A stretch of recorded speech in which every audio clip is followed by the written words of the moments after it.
Everyone, welcome back to chemistry tactics. Last class में हमने देख लिया था कि स्टीरियोकेमिस्ट्री में जो आरएस कॉन्फ़िगरेशन हम निकालते हैं उसका क्या रूल होता है, किस तरीके से हम निकालते हैं। सीआईपी रूल के बारे में हमने पढ़ा था और हमने साथ साथ देखा था कि इनेंटियोमर्स क्या होते हैं, डायस्टीरियोमर्स क्या होते हैं। आज हम उनके कुछ एग्जाम्पल लेने वाले हैं। उन एग्जाम्पल से बिल्कुल क्लियर हो जाएगा किस तरीके से हम निकालते हैं आरएस नोमेनक्लेचर और कौन से हमारे इनेंटियोमर्स होते हैं, कौन से डायस्टीरियोमर्स, कैसे उनमें डिफरेंस हम कैलकुलेट करते हैं। तो फर्स्ट ऑफ ऑल हम करते हैं ये वाले क्वेश्चंस। फर्स्ट क्वेश्चन है, आपको एक मॉलिक्यूल दिया हुआ है, इसमें आपको बताना है कि ये आर और एस में से क्या होने वाला है। मतलब यहाँ पर ना दो कायरल सेंटर आप देख रहे हो, फर्स्ट और सेकंड। आपको इन दोनों पोजीशन पे बताना है कि कौन सा आर कॉन्फ़िगरेशन होने वाला है, कौन सा एस कॉन्फ़िगरेशन होने वाला है। देखो यहाँ पर ये जो फर्स्ट वाला कार्बन दिया हुआ है, इस वाले कार्बन को देखो तो डिफरेंट ग्रुप अटैच है, तो यानी कि ये हमारा कायरल तो है। इसी तरीके से ये वाला भी हमारा कायरल है। तो यहाँ इन दोनों सेंटर्स पे हमें अलग अलग बताना है कौन से आर होगा, कौन सा एस होगा, ठीक है। या फिर दोनों आर होंगे या दोनों एस होंगे, कुछ भी हो सकता है। तो हम सबसे पहले इसमें सीआईपी रूल के अकॉर्डिंग नंबरिंग करते हैं। तो पहले कायरल सेंटर में देखो, यहाँ पर अगर आप इसके नेक्स्ट वाले कार्बन पे देखो, यहाँ पर हर जगह नेक्स्ट कार्बन, तो यहाँ पर तीनों में कार्बन कार्बन है, ठीक है। यहाँ पर भी कार्बन, यहाँ भी और यहाँ भी, लेकिन यहाँ पर हाइड्रोजन है, यानी इसका तो सबसे कम होने वाला है ना atomic mass. Atomic number atomic mass के अकॉर्डिंग हम देखते हैं, तो इसका एटॉमिक मास जो है वो कम होने वाला है। तो इसलिए हमने इसको क्या किया है, 4 नंबर दिया हुआ है। और क्योंकि 4 नंबर लोवेस्ट प्रायोरिटी ग्रुप है, लोवेस्ट प्रायोरिटी ग्रुप हमेशा कहाँ होना चाहिए, हमारा डैश पोजीशन पे होना चाहिए। यहाँ पर भी डैश पोजीशन पे है, यानी कि जो भी कॉन्फ़िगरेशन आने वाली है वही रहेगी, उसको चेंज नहीं करना है, ठीक है। तो हम यहाँ पर फर्स्ट नंबर देते हैं, किसको देंगे प्रायोरिटी में। देखो तीनों कार्बन है, लेकिन इन सब कार्बन के साथ में यहाँ पर हाइड्रोजन अटैच है। यहाँ पर भी CH2 है, यहाँ पर भी CH2 है, बट यहाँ पर ऑक्सीजन है। तो ऑक्सीजन की प्रायोरिटी फर्स्ट प्रायोरिटी मिलेगी इसको, क्योंकि एटॉमिक मास ज्यादा है इसका। उसके बाद देखो इनमें हम 2, 3 कैसे नंबर देंगे, 1 तो हो गया, 2 और 3 नंबर देना है। तो CH2 दोनों ही CH2 है, तो अगर हमें यहाँ पर दोनों सेम मिल जाते हैं तो हम फिर नेक्स्ट कार्बन पे शिफ्ट होते हैं। तो इसके नेक्स्ट वाले कार्बन को यहाँ पर देखो, इसका नेक्स्ट कार्बन यहाँ देखो, यहाँ पर भी CH2 है, लेकिन ये जो नेक्स्ट कार्बन है यहाँ पर कोई H नहीं है। ये वाला कार्बन जो है आपका, ये कोई H नहीं है। दैट मीन्स जो आपको 1 के बाद जो सेकंड हाईएस्ट प्रायोरिटी मिलने वाली है वो इस वाली चीज को मिलेगी, यानी इस वाले को हम 2 प्रायोरिटी देंगे और इस तरफ वाले को 3 प्रायोरिटी देंगे, राइट। अब हम इसको देखने वाले हैं 4 इधर, 2 3 1 1 2 3, हमें 1 से 2, 2 से 3 इस तरीके से रोटेट करना होता है। अगर ये क्लॉकवाइज हुआ तो R हो जाएगा, एंटी क्लॉकवाइज हुआ तो S हो जाएगा। तो यहाँ पर 1 2 और 3 तो किस तरफ आएंगे ये, अगर आप इसको रोटेट करोगे तो ये कुछ इस तरीके से बनेगा। 4 को नहीं देखना होता, हमें सिर्फ 1 2 3 से मतलब है, 1 2 और 3। तो ये इस तरीके से हमारा एंटी क्लॉकवाइज शिफ्ट हो रहा है, तो इसलिए ये एस कॉन्फ़िगरेशन आ जाएगा, राइट। तो यानी फर्स्ट वाले का हम निकालेंगे कि जो ये फर्स्ट कायरल सेंटर है इस पे एस कॉन्फ़िगरेशन आएगा, ठीक है। अब हम करते हैं सेकंड में क्या करना है, देखो इसमें भी हमें सेम इसी तरह नंबरिंग करनी है, 1 2 3 4। तो सबसे पहले हम क्या करते हैं, देखो इसमें ना कंफ्यूजन होगा, अगर आप इसको एग्जाम में इसी तरीके से करने वाले हो तो फिर कंफ्यूजन हो जाएगा, क्योंकि ऊपर जो नंबरिंग आपने की हुई है ये दूसरे वाले कायरल सेंटर की है। यहाँ पर फिर से अगर नंबरिंग करोगे तो इसमें आपको कंफ्यूजन हो जाएगा, ठीक है। या तो इसको दोबारा बना लो, या फिर अगर यहाँ पे करना ही है तो कुछ डिफरेंस करके नंबरिंग करना। कैसे, देखो सबसे पहले ये कार्बन है, इसके नेक्स्ट कार्बन पे देखो क्या क्या अटैच है। यहाँ पर CH2 है, यहाँ पर भी CH2 है, यहाँ पर भी CH2 है, लेकिन यहाँ CH3 है। तो ये तो श्योर हो गया कि यहाँ पर 3 H अटैच हैं, और यहाँ पर 3 H होने की वजह से इसको 4 प्रायोरिटी मिलने वाली है। अब देखो आपने अगर इसको भी सर्कल कर दिया तो आप इसमें और इसमें कंफ्यूज हो सकते हो, तो इसलिए अगर इसको नंबरिंग देनी है तो इसको किसी और स्ट्रक्चर से नंबरिंग देना, ठीक है। उससे कंफ्यूजन नहीं होता है कि हमारा जो सर्कल है वो ऊपर वालों के लिए था और इसके लिए हम स्क्वायर बना रहे हैं, या फिर आप इसको ट्राइंगल में बना सकते हो। अपने अकॉर्डिंग जो भी करना है आपको, आप बस डिफरेंस क्रिएट करना है आपको। यहाँ पर सर्कल से शो किया था अपने नंबर्स को, यहाँ पर आप ऐसे भी कर सकते हो, नीचे डबल इसके ऐसे लाइन लगा दो या फिर 4 के ऊपर लाइन लगा दो, ऐसे कुछ भी कर सकते हो। ठीक है, तो मैंने यहाँ पर स्क्वायर बना दिया। अब देखो नेक्स्ट, यहाँ पर तीनों ही CH2 है, तो यहाँ से तो कुछ पता नहीं चला। नेक्स्ट वाले पे चलते हैं। इसके नेक्स्ट वाले पे यहाँ पर भी CH2 है और यहाँ पर भी CH2 है, तो इसके 1 2 1 2 इसकी 2 पोजीशन तक CH2 ही है। तो लेकिन इसमें देखो यहाँ CH2 है 1 नंबर पे, 2 पे यहाँ पे CH2 नहीं है। यहाँ पर कार्बन है और एक H है सिर्फ, बाकी कार्बन अटैच है। ठीक है, ये वाला भी कार्बन, ये वाला भी कार्बन और एक H है। तो यानी फर्स्ट प्रायोरिटी किसको मिलने वाली है? इस वाले ग्रुप को। तो फर्स्ट प्रायोरिटी हम इसको देंगे। ठीक है, फर्स्ट प्रायोरिटी इसको मिल गई, फोर्थ इसको मिल गई। अब इन दोनों में देखो, यहां से तो हमें कुछ नहीं पता चला कि ये CH2 है, ये भी CH2 है। तीसरे वाले पे आते हैं। अब यहाँ पर जो थर्ड कार्बन आएगा इसका ये वाला, और इसका जो थर्ड कार्बन आएगा ये वाला। इस पे तो हमारे कार्बन कार्बन हाइड्रोजन अटैच है, लेकिन इस पे CO ग्रुप अटैच है थर्ड पोजीशन पे। इस पे अगर ऑक्सीजन अटैच है तो इसका एटॉमिक मास ज्यादा, दैट मीन्स इस वाले ग्रुप को 2 प्रायोरिटी मिलेगी और इसको 3, ऐसे। ठीक है, अब यहाँ पर देखो 1 2 3, अगर हम इसको रोटेट करते हैं तो ये आता है हमारा क्लॉकवाइज रोटेशन। 1 2 3 क्लॉकवाइज रोटेशन आया है, क्योंकि यहाँ पर जो लोवेस्ट प्रायोरिटी ग्रुप है वो डैश पे नहीं है, तो इसलिए इसको हम चेंज कर देंगे इनटू S। तो यहाँ पर जो हमारा सेकंड कायरल सेंटर था उस पे कॉन्फ़िगरेशन आ रही है S। ठीक है, तो दोनों पे ही हमारा S कॉन्फ़िगरेशन आया। अब यहाँ पर देखो, जैसे ही खिचड़ी पक गई ना, तो ऐसे ही एग्जाम में भी होता है और फिर हम उसमें बहुत कंफ्यूज हो जाते हैं। तो इसलिए बेटर है कि अगर कहीं पे 2-3 कायरल सेंटर ज्यादा दिए हो एक से, तो आप उसको अलग अलग स्ट्रक्चर बनाकर देखो। एक बार ये वाला किया, फिर वही स्ट्रक्चर दोबारा बना के इसके लिए निकाल दो, तो उसमें कंफ्यूजन नहीं होगा, गलत होने के चांसेस नहीं होंगे, क्योंकि गलत नहीं होना चाहिए। अगर क्वेश्चन नहीं आता वो बात सही है, नहीं आ रहा है तो छोड़ दो, लेकिन कोई क्वेश्चन अगर आता भी है और हम उसको फिर गलत करके आ जाते हैं तो वो बहुत ही ज्यादा बहुत हर्ट करता है वो चीज। तो इसलिए वो चीज ध्यान रखनी है कि आता हुआ क्वेश्चन गलत ना हो। ठीक है, तो फर्स्ट क्वेश्चन हमारा कंप्लीट हुआ। RS में दोनों हमने देख लिए कि SS आए हुए हैं। ठीक है, अब सेकंड क्वेश्चन करते हैं। सेकंड क्वेश्चन में भी हमें RS नोमेनक्लेचर फाइंड आउट करनी है, कौन सी कॉन्फ़िगरेशन होगी कायरल सेंटर की। तो कायरल सेंटर ये दिख रहा है हमें यहाँ पर, हाइड्रोजन OH और इस तरीके से ग्रुप अटैच है। अब इस क्वेश्चन में देखो, क्योंकि यहाँ पर कार्बन है, यहाँ पर भी कार्बन है, यहाँ हाइड्रोजन और यहाँ ऑक्सीजन है, तो फर्स्ट प्रायोरिटी तो इसी को मिलने वाली है। ठीक है, फिर हाइड्रोजन है तो फोर्थ प्रायोरिटी लास्ट इसको मिलने वाली है। 1 और 4 खत्म, 2 और 3 को देखना है, इसको 2 या इसको 3, इसको 2 या इसको 3, किसको मिलने वाला है, क्योंकि यहाँ पर दोनों सेम है। और इसके नेक्स्ट पे देखो, यहाँ पर भी सेम है, क्योंकि यहाँ पर इस तरीके से अटैच है ना ये,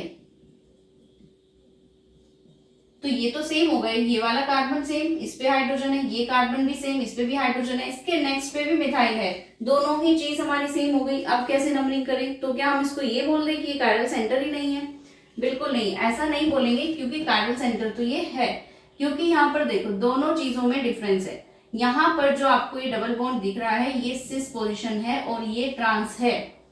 ठीक है, सिस और ट्रांस, ये वाला बताया था जब रूल लिखवाया था CIP का, कि जो सिस और ट्रांस स्ट्रक्चर हमारी दो अगर होती हैं तो सिस वाले को प्रायोरिटी पहले मिलती है, तो मतलब इसको 2 प्रायोरिटी और इसको 3 प्रायोरिटी ऐसे देनी पड़ेगी। ठीक है, अब 1 2 3 1 2 एंड 3, क्योंकि एंटी क्लॉकवाइज जा रहा है तो S आएगा, और लोवेस्ट प्रायोरिटी ग्रुप हमारा ऑलरेडी डैश पे है, तो फिर भी ये हमारा चेंज नहीं करेगा। तो क्या आंसर आया? S। ठीक है, तो इस तरीके से निकालने होते हैं RS नोमेनक्लेचर। फिर नेक्स्ट क्वेश्चन देखते हैं। इसमें भी हमें कायरल सेंटर दिया हुआ है, इसको फिर से हमें करना है। अब यहाँ पर सेम वही चीज यहाँ पर रिपीट होने वाली है, सिस और ट्रांस वाली। तो यहाँ पर देखो, अगर हम सबसे पहले बात करें, H को तो हम लोवेस्ट प्रायोरिटी मान लेते हैं कि 4 है ये। ठीक है, और क्योंकि ये यहाँ पर डैश पोजीशन पे नहीं है, ये ध्यान से देखो वेज है, तो अगर जो भी हमारी कॉन्फ़िगरेशन आएगी वो यहाँ चेंज होगी। ठीक है, ये पहले ही लिख लिया प्रो एरो को ना, कि पहले ही लिखना है हमें, वरना बाद में कंफ्यूज ये हो जाओगे कि जो आया है आ रहा है तो आरे लिख दोगे, उसको चेंज करना याद नहीं रहता हमें जल्दी में, तो इसलिए इसको पहले यहाँ पर एरो बना लो कि एरो मतलब कुछ ना कुछ जो भी आएगा वो मुझे चेंज करना है। ठीक है, इसको पहले ही हमने यहाँ पर बना लिया। अब देखो फर्स्ट सेकंड थर्ड प्रायोरिटी किसको मिलने वाली है, क्योंकि यहाँ पर तो ये CH3 है, यहाँ पर CH2 है, CH2 और नेक्स्ट पे कार्बन है, यहाँ CH2 और नेक्स्ट पे कार्बन है। दैट मीन्स यहाँ पर कार्बन के साथ में क्या अटैच है, एक कार्बन और 2 हाइड्रोजन। इस वाले कार्बन के साथ में भी एक कार्बन अटैच है और 2 हाइड्रोजन, इसके साथ में कार्बन और 3 हाइड्रोजन। ठीक है, तो इसका मतलब यहाँ पर एक मिनट, इसमें तीनों H अटैच है। नेक्स्ट वाले कार्बन की बात हो रही थी ना, तो इसमें तीनों ही H अटैच हैं। तो यहाँ पर इसकी लोवेस्ट प्रायोरिटी होगी, तो इसको हम 3 प्रायोरिटी दे दें। 4 के बाद में जो लोवेस्ट होगी वो 3 होगी। अब 1 2 में कंफ्यूजन है बस। तो यहाँ पर देखो ये CH2 है, इसके नेक्स्ट जहां भी देखोगे आपको ये चीजें सेम मिलने वाली है। ठीक है, सेम मिलेंगी चीजें। अगर आप यहाँ पर देखो कि ये वाली पोजीशन सिस है और इसको भी मान लो कि ये भी सिस है, क्योंकि डबल बॉन्ड इस तरीके से आप देख के उसको सिस मान लोगे, लेकिन एक्चुअल में ऐसा नहीं है, दोनों सिस नहीं है, तो फिर तो ये कायरल ही नहीं होगा ना। तो ये ऐसा नहीं हो सकता कि दोनों ही सिस हो। ध्यान से देखो क्या हो रहा है यहाँ पर, हमें पहले इसको नंबरिंग देनी पड़ेगी, तब हम बताएंगे सिस है या ट्रांस। देखो जब हम कोई भी डबल बॉन्ड इस तरीके से हमारे पास होता है, और अगर हमें इस वाले क्वेश्चन में बताना है कि ये डबल बॉन्ड सिस है या ट्रांस है, तो कैसे बताते हैं, हम दोनों तरफ नंबरिंग करते हैं। पहले तो इसमें नंबरिंग करो, इसको आप नंबर क्या दोगे, क्योंकि कार्बन है, ज्यादा एटॉमिक मास है हाइड्रोजन से, तो इसको 1 दोगे, इसको 2 दोगे। इधर ब्रोमीन और क्लोरीन किसका ज्यादा है, ब्रोमीन का ज्यादा है, तो इसको 1 दोगे, इसको 2 दोगे। तो इस बार इन दोनों को ना अलग अलग प्रायोरिटी देनी पड़ेगी दोनों साइड। तो जब हम देख रहे हैं कि 1 और 1, ये जो 1 पोजीशन है ये दोनों ट्रांस है, दैट मीन्स ये एल्कीन पूरी ट्रांस ही है। इस तरीके से हम नंबरिंग देते हैं किसमें, हमारे एल्कीन्स के लिए। इसी तरीके से अब यहाँ पर देखो, हमें यहाँ पर सेम चीज अप्रोच सेम लगानी है कि यहाँ पर देखो क्लोरीन है और मिथाइल ग्रुप है, तो क्लोरीन की प्रायोरिटी तो फर्स्ट होने वाली है, इसकी सेकंड होने वाली है, यहाँ पर फर्स्ट होने वाली है, CH2 की सेकंड होने वाली है। दोनों 1 1 और 2 2 दोनों एक तरफ है। ठीक है, 1 एक तरफ 2 एक तरफ, दैट मीन्स ये वाली एल्कीन तो हमारी सिस है। इसी तरह इसमें देखो यहाँ 1 आएगा, यहाँ 2, यहाँ 1 एंड यहाँ 2। इस बार देखो 1 1 और 2 2 दोनों ऑपोजिट साइड हैं, दैट मीन्स ये वाली हमारी ट्रांस है।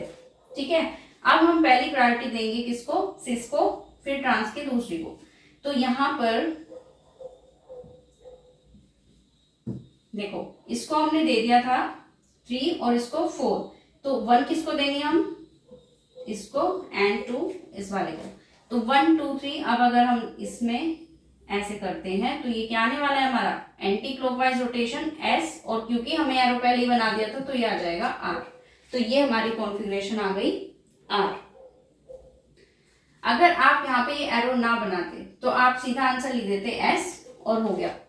बिल्कुल ये हो जाता कि मैं सही करके आई हूँ ये क्वेश्चन, लेकिन फिर भी गलत हो गया, पता नहीं क्यों हो गया।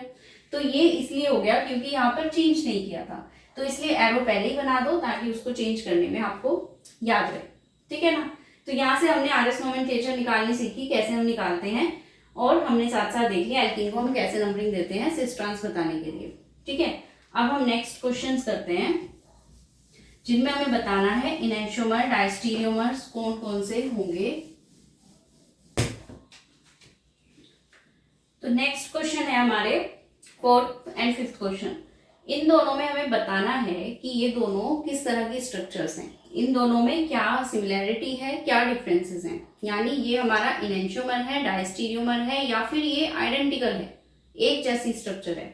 तो कैसे पता चलेगा इसका, सबसे पहले तो देखो अगर आप यहाँ पर ये देखोगे कि यहाँ पर मिथाइल ग्रुप है, इधर भी मिथाइल ग्रुप है, इधर H है, इधर भी H है, इधर H, इधर Me, तो मतलब आप यहाँ पर ये देख रहे हो कि अगर बीच में एक मिरर लगा दें तो ये इसकी मिरर इमेज हो जाएगी, क्योंकि सेम ऐसे ही तो है ये। अगर आप इसको यहाँ से रिफ्लेक्ट करा के देखो, हर चीज बिल्कुल सही बैठ रही है, तो हम इसको लगा के आ जाएंगे कि ये हमारी मिरर इमेज है और ये हमारी इनैंशियोमर्स हैं। अगर हम इसको इसके ऊपर रखना चाहें तो ये इम्पोज भी नहीं होगा, तो ये हमारा इनैंशियोमर है। तो आपने ठीक है ये चीज तो लगा दी, लेकिन ये गलत हो चुका है। इनएंशियोमर्स नहीं है ये। अब ऐसा कैसे हो सकता है इनएंशियोमर ना हो, क्योंकि मिरर इमेज कहा था, मिरर इमेज होनी चाहिए और वो यहाँ पर है, और फिर भी यहाँ पर मिरर इमेज होने के बाद भी यहाँ इनएंशियोमर ना है, इनएंशियोमर नहीं है, तो फिर क्या है ये। तो देखो इसमें यहाँ पर सबसे पहले आप ये देखो कि ये जो मॉलिक्यूल है, ऐसा अगर आप इसको देखोगे तो बिल्कुल मिरर इमेज दिख रही है हमें, बट ये जो मॉलिक्यूल है क्या ये रोटेट नहीं हो सकता, क्या हम इसको रोटेट नहीं कर सकते। अगर हम इस मॉलिक्यूल को कुछ इस टाइप से बना दें, अगर हम इसको मान लो रोटेट कर देते हैं,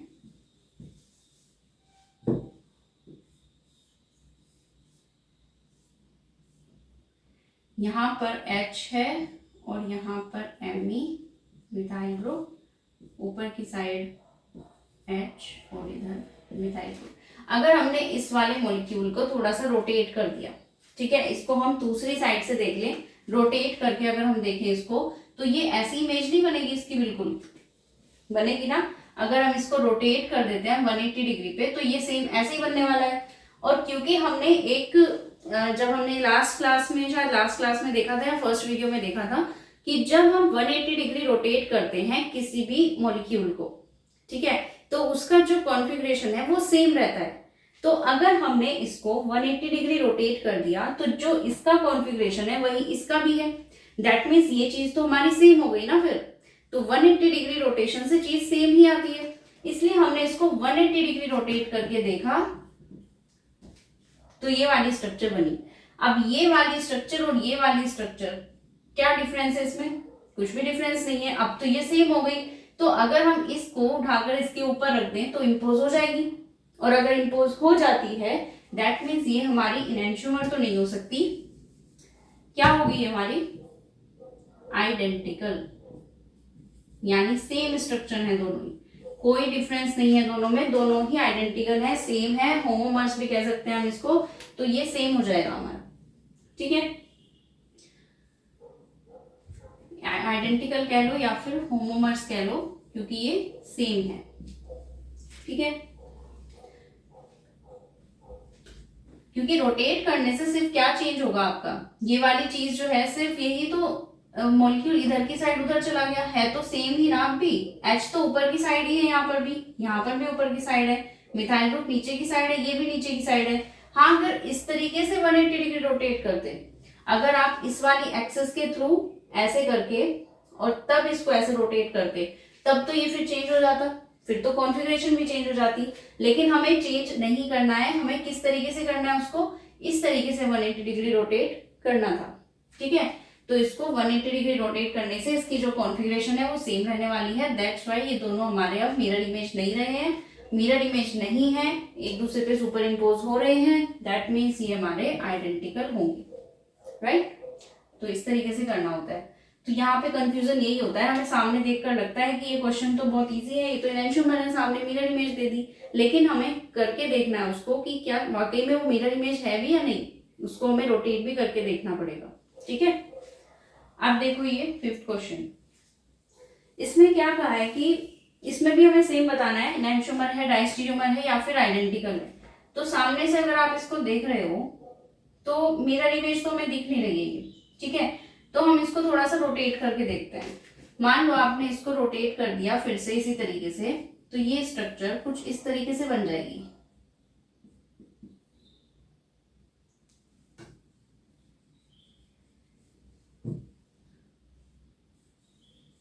जब आप इसको रोटेट करोगे तो ये डबल बॉन्ड इस साइड जाएगा H, और ये वाला जो H है हमारा ये इस साइड आ जाएगा और CH3 इस साइड, ठीक है। अब आप इसमें और इसमें कंपेयर करो, अगर आप देखते हो कि ये CH3 और ये वाला, तो डबल बॉन्ड इस साइड चला गया, ये उस साइड, ये वाला कार्बन इधर, ये इधर, तो ये एक तरीके से मिरर इमेज दिख रही है। लेकिन देखो ये CH3 और ये CH3, इन दोनों में तो डिफरेंस दिख रहा है ना, ये हमारा अप साइड है और ये बिलो साइड है, तो अप एंड बिलो का भी तो ध्यान रखना है ना, ये ऊपर की साइड है और जब रोटेट कर दिया तो ये हमारा दूसरी स्ट्रक्चर में नीचे की साइड है, रोटेट करोगे तब भी नीचे रहने वाला है। तो क्या ये हो सकता है मिरर इमेज कभी एक दूसरे की, ये तो बिल्कुल भी नहीं हो सकते। मिरर इमेज के लिए दोनों एक ही साथ दिखने चाहिए ना हमें, तो ये ऊपर ही है, तो ये अगर यहाँ होता तो मिरर इमेज हो जाता ये, लेकिन अभी ये मिरर इमेज नहीं है, ठीक है। और अगर इसको इसके ऊपर सुपर इम्पोज भी कराओगे तो भी क्या होने वाला है, ये फिर भी ऊपर नीचे हमारे रहने वाले हैं। दैट्स वाई ये वाली स्ट्रक्चर हमारी क्या होगी, इसको हम कहेंगे नो मिरर इमेज। ये कभी मिरर इमेज हो ही नहीं सकती, ठीक है। तो ये हमारी आइडेंटिकल भी नहीं है, मिरर इमेज भी नहीं है, और अगर मिरर इमेज नहीं है तो ये क्या है, डाइस्टीरियोमर, ठीक है। these structures are diastereomers, okay. तो इस तरीके से हमें बताना होता है। और ये प्रीवियस ईयर में आए हुए क्वेश्चन है, सारे के सारे क्वेश्चन जो मैं करा रही हूँ ये वाले सब पहले आ चुके हैं, तो इनको बहुत अच्छे से कर लेना। इस तरीके से ही क्वेश्चन आते हैं। नेक्स्ट कुछ क्वेश्चन देख लेते हैं। और नेक्स्ट क्वेश्चन देखते हैं 6th and 7th क्वेश्चन। इनमें भी हमें सेम बताना है, डायस्टेरियोमर है, इनैंशियोमर है, या फिर ये आइडेंटिकल होंगे। देखो इस वाले क्वेश्चन में देखो, सबसे पहले अगर हम बिल्कुल जैसे ये है, अगर हम ऐसे ही इसको देखें और फिर हम इसको देखें कि ये मिरर इमेज है या नहीं, तो क्या होने वाला है। तो सबसे पहले तो देखो कि ये मिरर इमेज है या नहीं। देखो अगर आप इसमें देखोगे तो हर चीज आपको दिखेगी कि हाँ बिल्कुल एक दूसरे के सामने सामने है। कोई ऐसा नहीं है कि मिथाइल नीचे है, एक में एच ऊपर है, एक में मिथाइल नीचे है, ऐसा कुछ भी नहीं है। तो हम इसको कह सकते हैं कि ये मिरर इमेज है।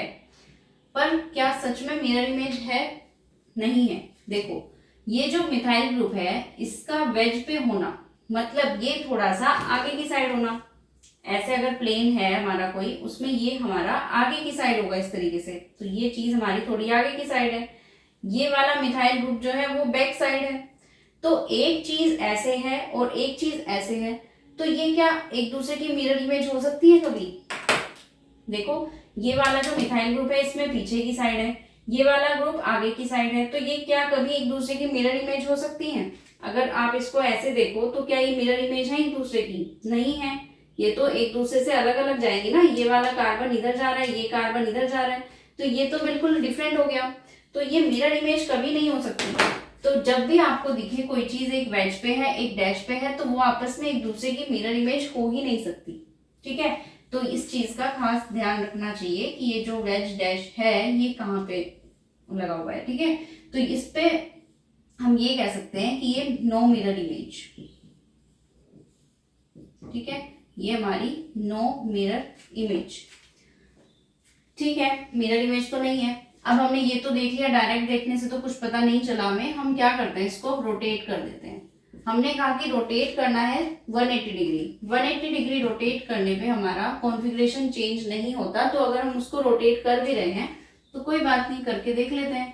तो हमने इसको 180 डिग्री रोटेट किया।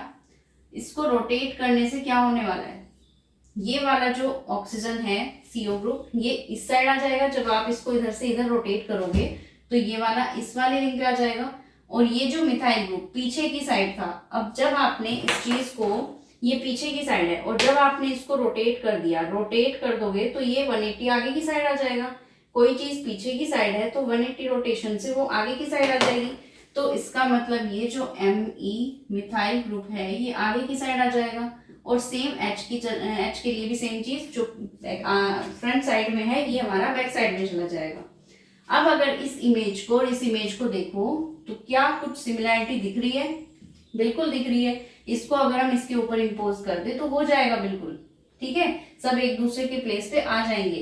दैट मीन्स ये मिरर इमेज तो एक दूसरे की नहीं थी। इसका मतलब ये नहीं कि इसको डायस्टेरियोमर कह देंगे, ये हमारी आइडेंटिकल है, ठीक है। एक जैसी इमेजेस हैं ये दोनों, ठीक है ना। इस तरीके से देखते हैं। अब इस नेक्स्ट क्वेश्चन में देखो, इसमें भी सेम चीज बतानी है हमें। तो अगर हम इसको डायरेक्टली ऐसे देख लें तो फिर से यहाँ पे मिरर लगाकर देखो तो दोनों चीजें जो जहां पर ग्रुप है वो वहां पर है, ये तो हमें दिख रहा है। लेकिन इसमें जो यहाँ पर वेज और डैश वाली चीज है, सेम जैसे ऊपर था ऐसे यहाँ पर भी है।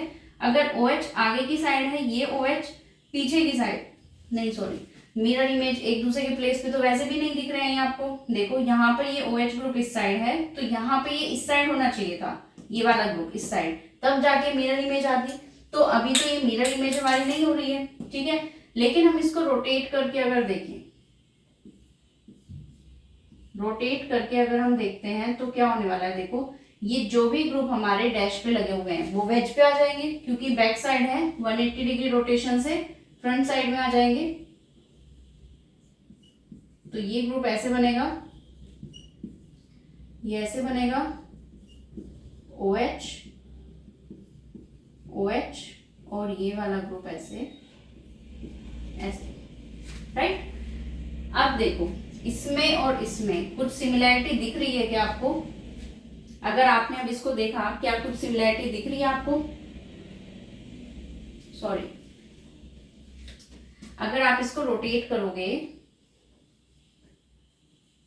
तो ये ग्रुप तो चेंज हो जाएंगे ना, ये तो OH है सारे, ये तो सेम ही रहेंगे, लेकिन ये वाला जो ग्रुप है ये OH इस साइड और ये OH इस साइड आ जाएगा, ठीक है।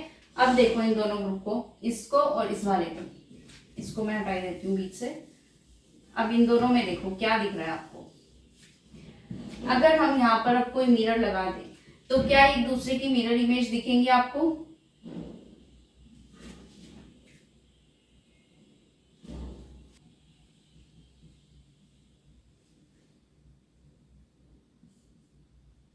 हाँ, तो ओके, इसमें हमने रोटेशन किया, ये वाला क्वेश्चन था हमारा, इसमें हमने रोटेशन जब किया था तो ये वाला OH ग्रुप और ये जब रोटेट करेंगे तो बैक साइड है, दोनों क्या आ जाएंगे? फ्रंट साइड, ये चीज ठीक है। जब इसमें हम यहाँ पर करेंगे रोटेशन, ये आगे की साइड था तो ये बैक साइड चला जाएगा, बिल्कुल ठीक है। अब यहाँ पर जो ये ग्रुप है, जब आप इसको रोटेट करोगे तो ये वाला ग्रुप जो हमारा ये इस वाली पोजिशन पे है, फ्रंट साइड है, ये बैक साइड चला जाएगा ना। ये यहाँ पे कंफ्यूजन हो रहा था कि यहाँ पर ये OH ऐसे आएगा, ठीक है, और ये वाला ग्रुप हमारा कहाँ जाएगा? फ्रंट साइड, क्योंकि रोटेशन की है, ठीक है। अब इसको हटा देते हैं। अब इन दोनों में देखते हैं क्या चीज है। बीच में मिरर लगाया, अब देखो बिल्कुल सेम चीज आ रही है, अब सारे रिफ्लेक्शन आपको दिखाई दे रहे हैं इजीली। तो अब हम इसको कह सकते हैं कि ये हमारी मिरर इमेज है, ठीक है, मिरर इमेज है। तो इसको अगर हम कैसे कर सकते हैं? यस, तो ये मिरर इमेज है, तो इसका मतलब ये हमारा क्या हो गया? इनैंशियोमर, ठीक है, ये आपस में दोनों इनैंशियोमर्स हैं। इन क्वेश्चंस को करने का एक और मेथड हो सकता है, अगर आप इसको कायरल सेंटर तो इसमें है, तो अगर हम इसको कायरल सेंटर मान लें कि यहाँ पर ये कायरल सेंटर है, इसमें यहाँ पर H भी होगा प्रेजेंट, तो इसको अगर हम नंबरिंग देना चाहें तो यहाँ पे देखो ऑक्सीजन अटैच है डायरेक्टली, तो इसको 1 प्रायोरिटी देंगे। यहाँ ऑक्सीजन तो है लेकिन साथ में हाइड्रोजन भी है, तो इसको 2, इस वाले को 3 और इसको 4 नंबर दें, तो ये हमारा आएगा कुछ इस तरीके से एस कॉन्फ़िगरेशन, और लोवेस्ट प्रायोरिटी ग्रुप 4 पर ही है तो ये 4 पर ही रहेगा। अब इस वाले में देख लो, अगर हम इसकी बात करें, इस वाले कायरल सेंटर की, इस वाले कायरल सेंटर की बात करें अगर, तो यहाँ पर H होगा एक, तो इसको 1 2 3 एंड 4 प्रायोरिटी दे दें। 1 2 3, ये किस साइड जा रहा है? हमारा एस कॉन्फ़िगरेशन हो रहा है। तो यहाँ पर क्योंकि लोवेस्ट प्रायोरिटी ग्रुप हमारा सेम है, सॉरी यहाँ पर तो R आएगा ना ये, यस, यहाँ पर तो S हो गया क्योंकि ये हमारा एंटी क्लॉकवाइज है, यहाँ पर ये राइट साइड में रोटेट कर रहा है ना, तो इसलिए इसको R देंगे। तो जब भी हमारा RS इस तरीके से होते हैं तो इनैंशियोमर होता है हमारा, ये हमने देखा था लास्ट क्लास में ट्रिक।